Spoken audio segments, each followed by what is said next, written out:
totoo na meron ng may sinasabi nga na inaral, ina-investigasyon, sure kayo and lahat. Bakit kailangan more of verbal? Bakit mas kailangan pang i-release muna na may korte tayo? Okay. We have anti-terrorism law. Kung sure Okay. na sure, bakit hindi na lang gamitin yon? Kung totoo naman at sure tayo na yun ay katotohanan, bakit Po. hindi, wala namang nangyayaring ganun?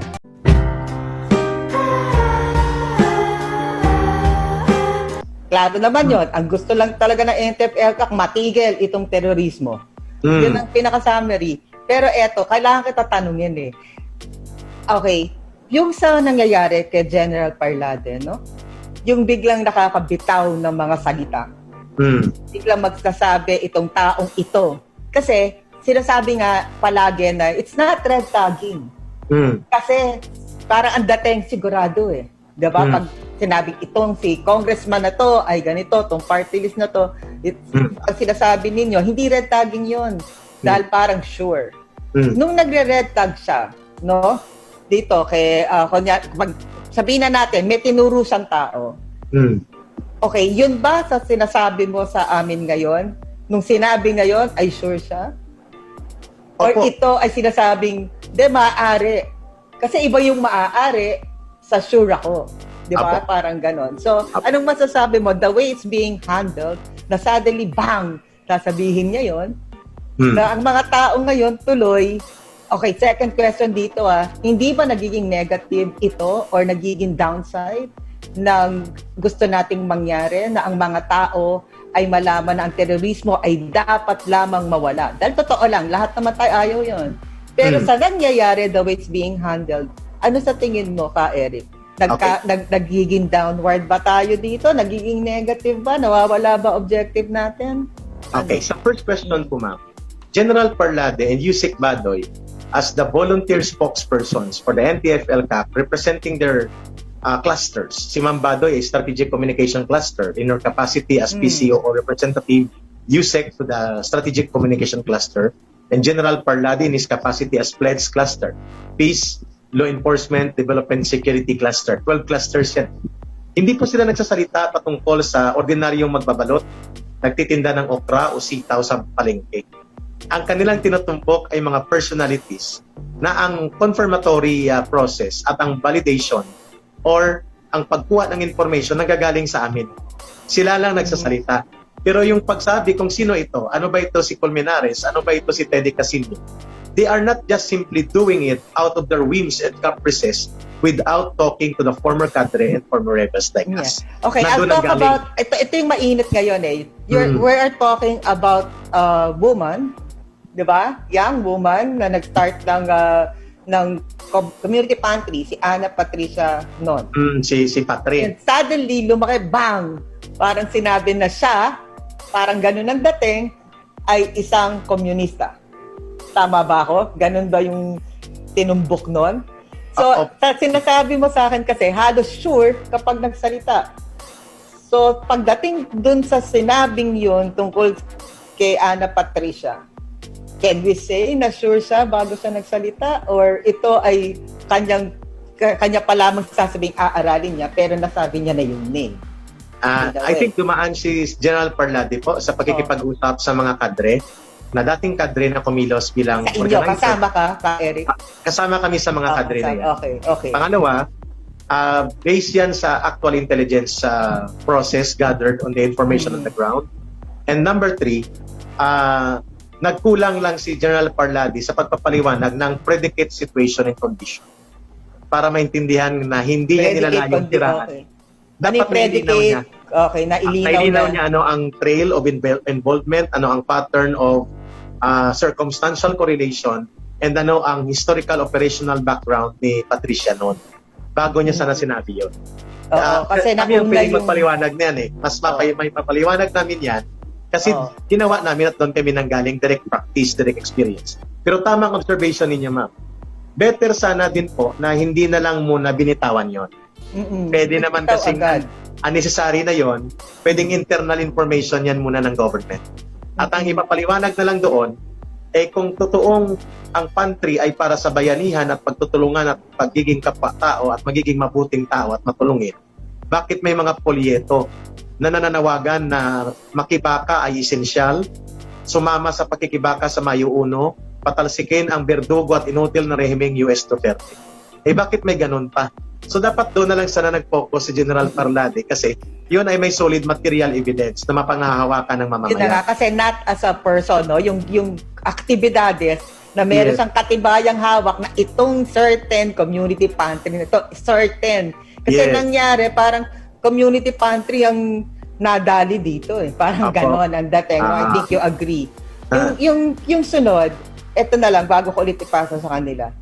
Kung totoo na meron ng may sinasabi nga na inaral, may investigasyon, sure kayo and lahat, bakit kailangan more of verbal?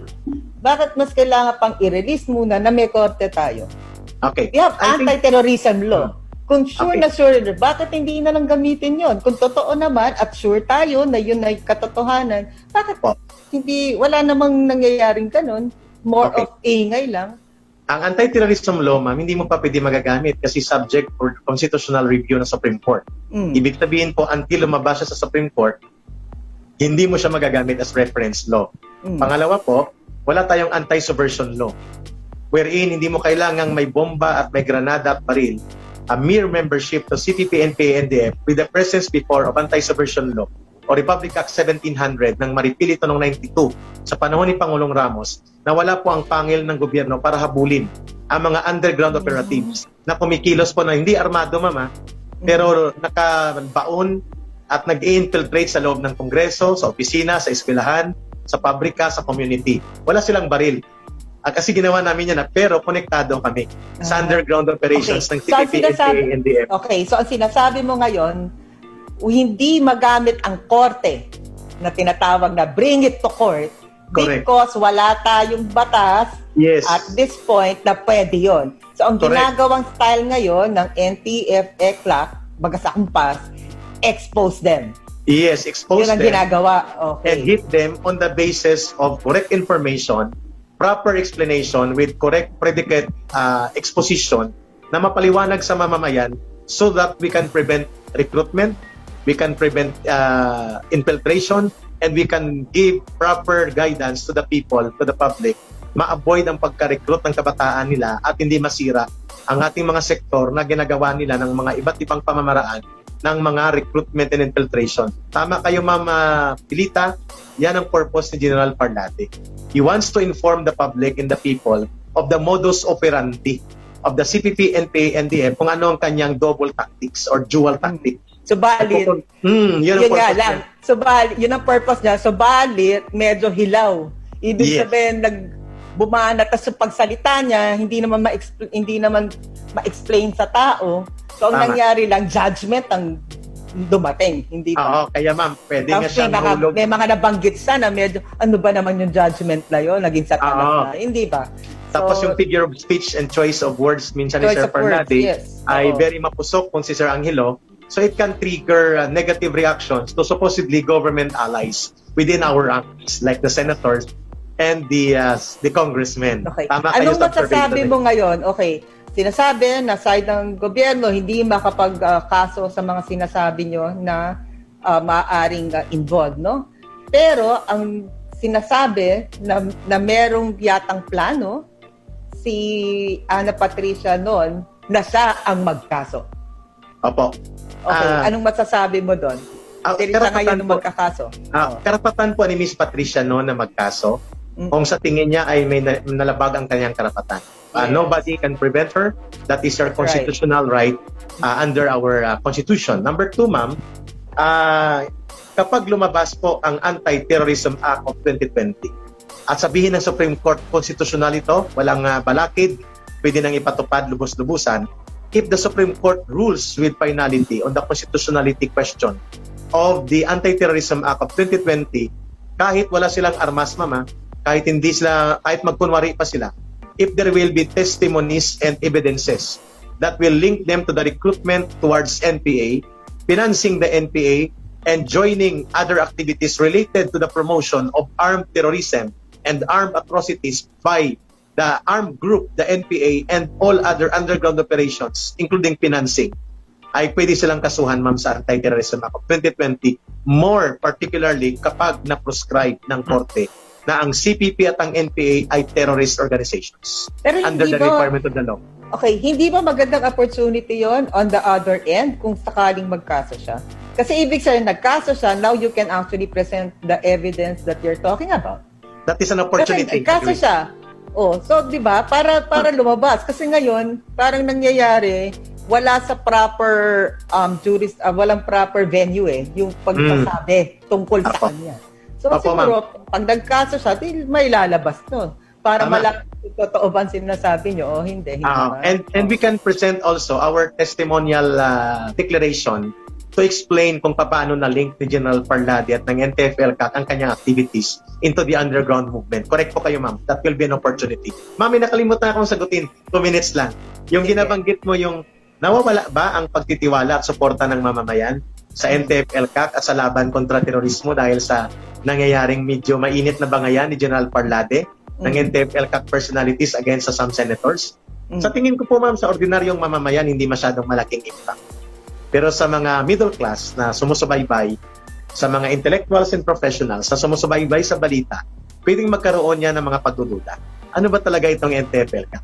Pero sa hanay ng mga manggagawa, magsasaka, at mga katutubo at mga ordinaryong mamamayan na siyang pinakamalaking sektor ng ating populasyon, sa tingin ko, ma'am, nararamdaman pa rin nila ang kabutihan ng misyon at kagandahan ng mga layunin at mga ginagawa ng NTF-ELCAC on the ground.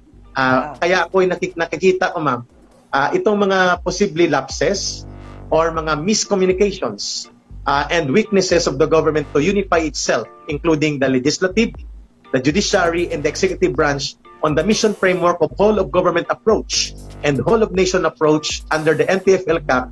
Kapag naigpawa natin ito, ma'am, in the next few months at napaliwanagan ng mga senador at mga kongresista na dapat magnindigan sila on the side of the government rather than ride on the bandwagon sway of propaganda operations ng CPP, NPA, NDF, I think mapangibabawan natin itong mga tactical limitations na ito.